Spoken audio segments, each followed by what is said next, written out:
सीताराम सीताराम। भगवान शंकर जी कहते हैं, हे उमा, जो हमने रावण की 10 सिर बलि देने पर लंका का संपत्ति दिया था, वही आज भगवान श्री रामचंद्र जी विभीषण को सुकुचते हुए वो संपत्ति प्रदान करते हैं। अर्थात रावण ने जब विभीषण को लात मारी और अपने राज दरबार से बाहर निकाल दिया, तब विभीषण जी समुद्र के इस पार रघुनाथ जी के पास चले आए। रघुनाथ जी विभीषण को अपना सेवक जानकर अपने शरण में रख लिए। विभीषण जी को भगवान श्री रामचंद्र जी लंकेश कहते हैं।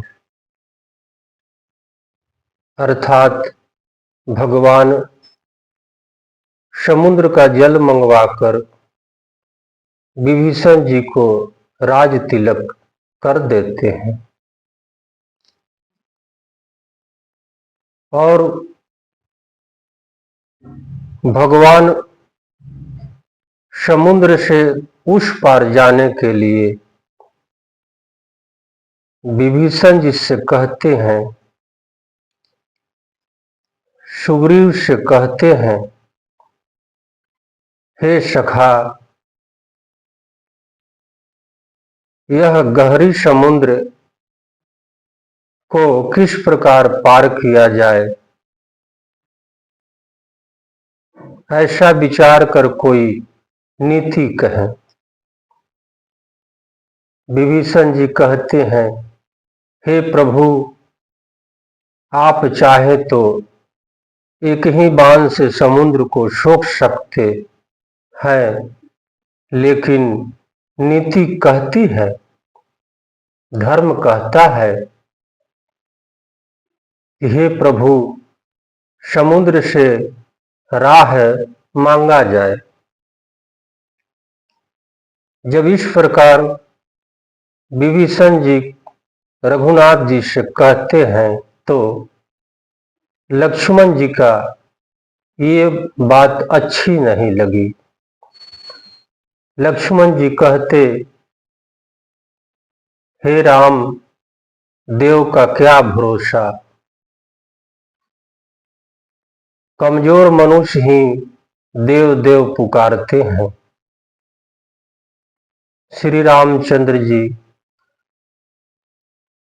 लक्ष्मण जी से कहते हैं, भरत क्षमा करें, लक्ष्मण, ऐसा ही होगा, लेकिन पहले नियम जो विधि है वो पूरा किया जाए। श्री रामचंद्र जी कहते हैं कि हे विभीषण, आपने जो नीति कही वो मुझे अच्छा लगा और समुद्र के तट पर मेरे लिए आसन लगाया जाए। भगवान श्री रामचंद्र जी लक्ष्मण जी से कहते हैं कि समुद्र के किनारे पर कुश बिछाया जाए। लक्ष्मण जी प्रभु की आज्ञा को मानते हुए समुद्र के किनारे पर कुश अर्थात आसन लगाते हैं। श्री राम जी उस आसन पर विराजमान होकर संकल्प करते हैं कि हे समुद्र देवता, मैं अपनी सेना को उस पार ले जाने के लिए आपसे राह मांगता हूं और इसलिए मैं आपके किनारे पर ध्यान मग्न में आपको प्रतीक्षा करता हूं। सभी मनुष्य,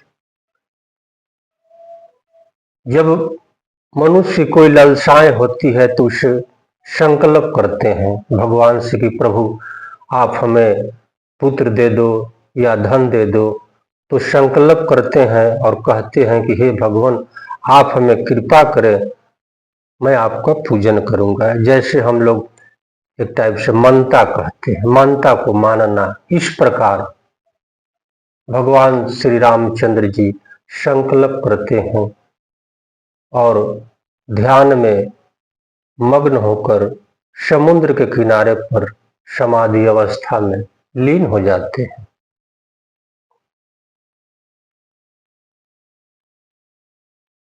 जब रावण ने विभीषण जी को राज से बाहर निकाला तो विभीषण के पीछे एक अपना दूत छोड़ा जिसका नाम शुक था।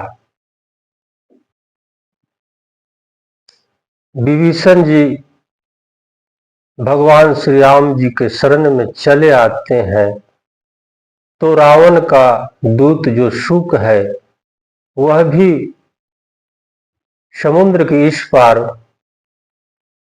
पीछे पीछे विभीषण के चला आता है। शुक ने देखा कि भगवान के पास शक्ति रहते हुए, भगवान के पास सामर्थ्य रहते हुए फिर भी नीति और नियम को पालन करने के लिए करुणा निधान समुद्र से राह मांग रहे हैं और वो शुक बांदर का रूप धारण करके उस सभा में भ्रमण करने लगा। लेकिन जब उन्होंने भगवान की सुंदर छवि देखी तो अपनी माया वैश्य ज्ञान को भूल गया और राक्षस रूप में हो गया। तो सब बानरों ने उसे घेर लिया, बांध दिया। कोई कहता इसे मार दो, इसे काट दो। शुक कहते हैं कि मैं प्रभु श्री राम जी का दर्शन करके मेरी जो राक्षसी बुद्धि है वो समाप्त हो गई, मुझे क्षमा करें। तब सभी बानरों ने शुक को बांधकर लक्ष्मण जी के पास लाते हैं। लक्ष्मण जी की दया आ गई। लक्ष्मण जी कहते हैं कि इन्हें छोड़ दो। लक्ष्मण जी कहते हैं कि एक पत्र लो और रावण से जाकर कहना। लक्ष्मण जी पत्र में लिखते हैं कि हे रावण, राम से विमुख, राम से बैर करने वाले मनुष्य को ब्रह्मा विष्णु और महेश भी नहीं बचा सकते। इसलिए श्री राम तुम्हारे परिवार सहित नष्ट कर देंगे, नहीं तो उससे पहले तुम सीता को वापस लौटा दो। लक्ष्मण जी इस प्रकार पत्र लिखकर शुक को दे देते हैं और शुक वापस फिर लंका चला जाता है। जब रावण ने देखा अपने दूत को तब बड़ी जोर से हंसते हुए कहा कि शुक, विभीषण कहाँ गया है? कुलघाती, यहाँ पे राज करता था। कहाँ गया है बताओ। शुक अर्थात रावण का जो दूत था, कहता कि हे स्वामी विभीषण जी श्री रामचंद्र जी के पास चले गए हैं और विभीषण जी को श्री रामचंद्र जी ने लंकेश कहा और श्री रामचंद्र जी ने उन्हें राज तिलक कर दिया। अर्थात श्री रामचंद्र जी कहते हैं कि हे विभीषण, अब तुम्हें ही लंका का राज संभालना होगा। शुक जब इस प्रकार रावण से कहा तो थोड़े देर के लिए रावण भयभीत हो गया।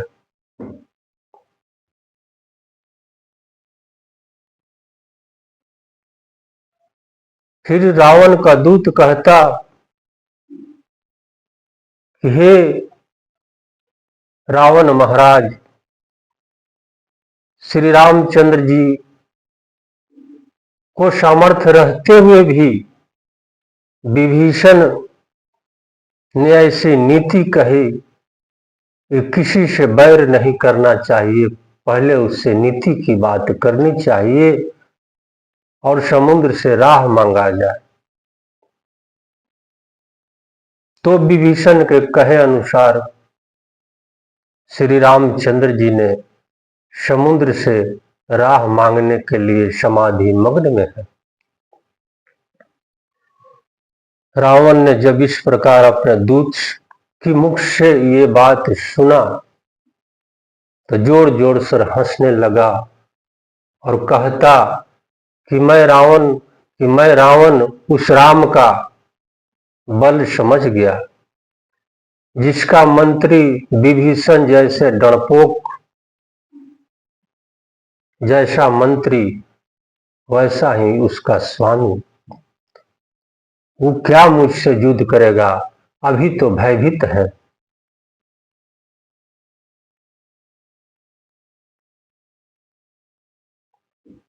शुक क्रोध में आकर कहा, हे रावण, राम के भाई लक्ष्मण आपको लिए एक पत्र दिया है, वो पढ़ ले।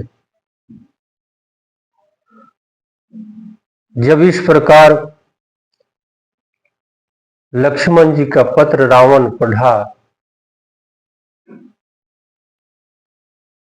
तो मन ही मन भयभीत हो गया, लेकिन बाहर से हंसते हुए शुक को फिर दोबारा डांट फटकार किया और शुक वहां से वो भी चलकर फिर भगवान श्री रामचंद्र जी के शरण में आ गया।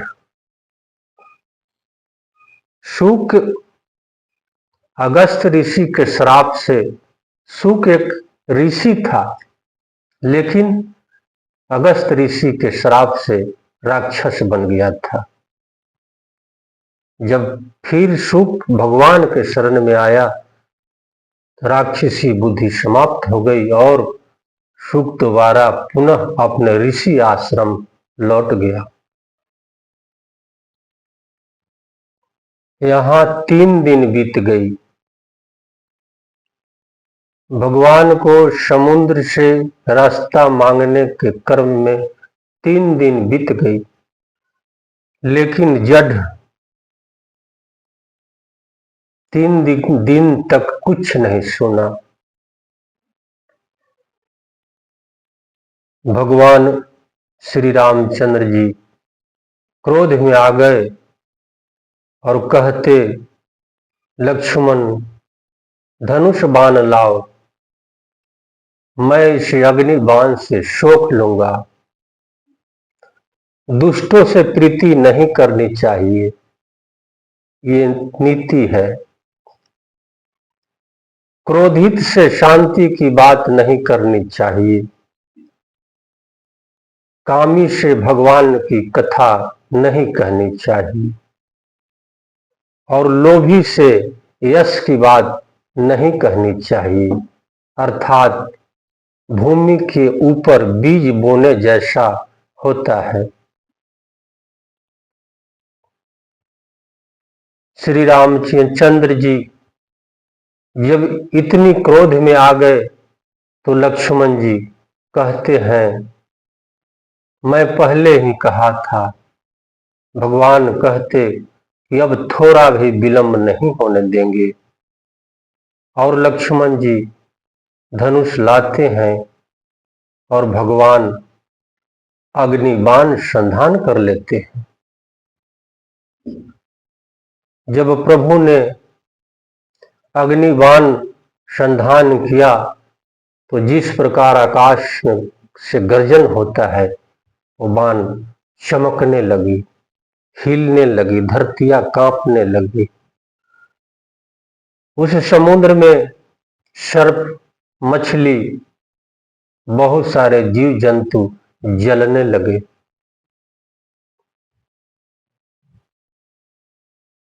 जब प्रभु को इस प्रकार सात्विक क्रोध ने समुद्र देखा तो भय से व्याकुल हो गया और भगवान के सामने प्रकट हो गया और कहने लगा, क्षमा कीजिए प्रभु। समुद्र कहता कि हे स्वामी, आपका दिया हुआ आज्ञा मैं वही तो पालन कर रहा हूं।